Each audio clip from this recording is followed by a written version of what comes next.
বিসমিল্লাহির রহমানির রহিম। আজকের এই অনুষ্ঠানের সম্মানিত সভাপতি, অনুষ্ঠানে উপস্থিত সকল উপস্থিতিবৃন্দ এবং তরুণ এন্টারপ্রেনার বা স্টার্ট আপের উদ্যোক্তা বৃন্দ, আসসালামু আলাইকুম। আমি একটু আগে ওখানে বসে চিন্তা করছিলাম যে আচ্ছা বলবোটা কি, যদিও আমার কাছে অনেকগুলো কথা লেখা আছে এখানে। আমি চিন্তা করছিলাম বলবোটা কি, এই জন্য চিন্তা করছিলাম যে আমার আগে যারা বক্তব্য রাখলেন এবং আমার যে এক্সামটা কিছুক্ষণ আগে হয়ে গেল, আমার মনে হয় মোটামুটিভাবে সেখানে বক্তব্যের সব কিছুই চলে এসছে। জি, ভালো নাম্বারে পেয়েছি, থ্যাংক ইউ সো মাচ। তো এখন আসলে বলার বোধহয় খুব বেশি কিছু নেই, বলি যা বলার সেটা বলা হয়ে গেছে, এখন বোধহয় কাজ করার সময়।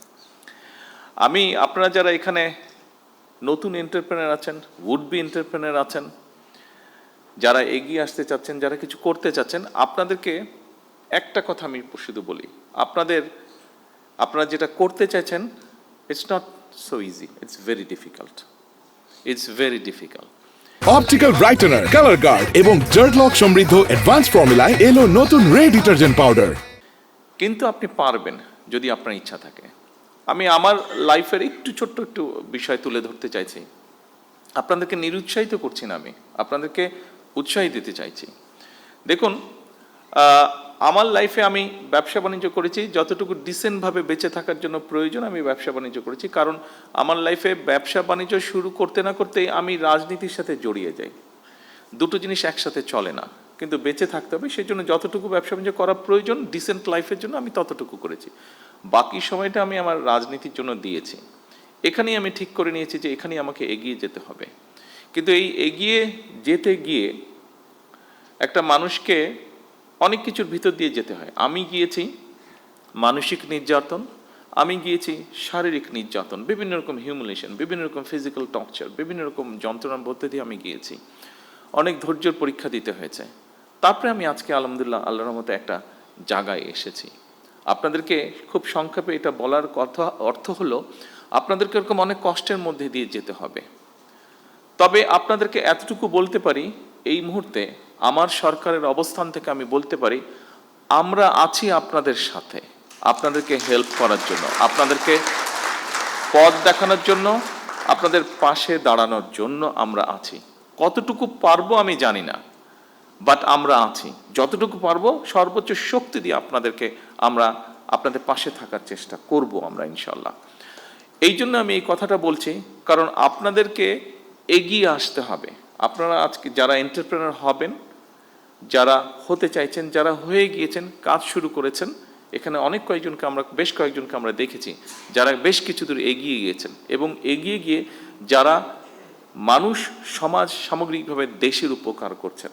আপনাদেরকে প্রয়োজন, আপনার জন্য আপনার প্রয়োজন না, আপনাকে প্রয়োজন লক্ষ কোটি মানুষের জন্য প্রয়োজন, আপনাকে প্রয়োজন এই দেশের জন্য প্রয়োজন। কারণ আমি একটি কথা বলেছি, ওই দিন আমি গিয়েছিলাম চিনমৈত্রীতে, একটি অনুষ্ঠান হচ্ছিল, সেটি ছিল ইনোভেশন ইভেন্ট। আমরা ছোটবেলায় সায়েন্স ফেয়ার বলতে যা বুঝেছি, অনেকটা ওরকম। বিভিন্ন বাচ্চারা, স্কুলের বাচ্চারা, বিভিন্ন সারা দেশ থেকে এসছে, তারা ওখানে বিভিন্ন রকম তাদের প্রজেক্ট তারা নিয়ে এসেছে। কিছুদিন আগে আরেকটা অনুষ্ঠানে গিয়েছিলাম, সেখানে প্রায় সারা বাংলাদেশের প্রাইমারি স্কুলের 22 লক্ষ বাচ্চা পার্টিসিপেট করেছিল। প্রাইমারি স্কুলের বাচ্চা, ক্লাস 2, 3 থেকে 5 পর্যন্ত, বিভিন্ন স্পোর্টসে। ওদের ফুটবল ম্যাচটা আমি দেখতে গিয়েছিলাম।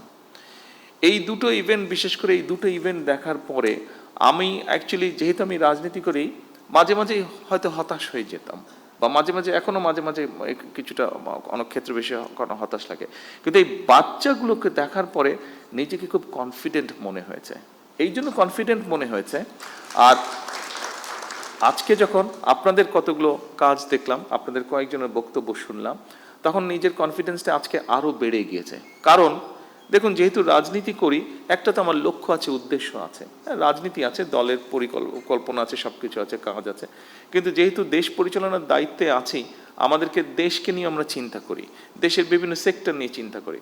আজকে যখন আপনাদেরকে দেখলাম, এবং ওই দিন ওই দুটো ইভেন্টে ওই বাচ্চাগুলোকে দেখেছি, আজকে আমার কাছে মনে হচ্ছে এই যে আমরা রাত দিন পরিশ্রম চেষ্টা করছি একটু চেঞ্জ করার জন্য, আমার মনে হলো যে হ্যাঁ, আমরা কিছু সংখ্যক মানুষের হাতে দিয়ে যেতে পারবো, যারা আমরা যেখানে ছেড়ে যাব সেখান থেকে তারা দেশটাকে এগিয়ে নিয়ে যেতে পারবে। এই যে দেশটাকে আপনারা এগিয়ে নিয়ে যেতে পারবেন, আপনাদের কাছে এই প্রত্যাশাটা, এই দৃঢ় আশাটা, এই বিশ্বাসটা রেখে আমার বক্তব্য আমি শেষ করছি।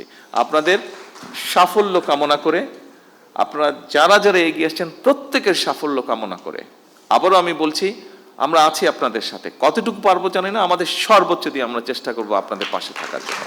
সকলকে আন্তরিক ধন্যবাদ। আল্লাহ হাফেজ।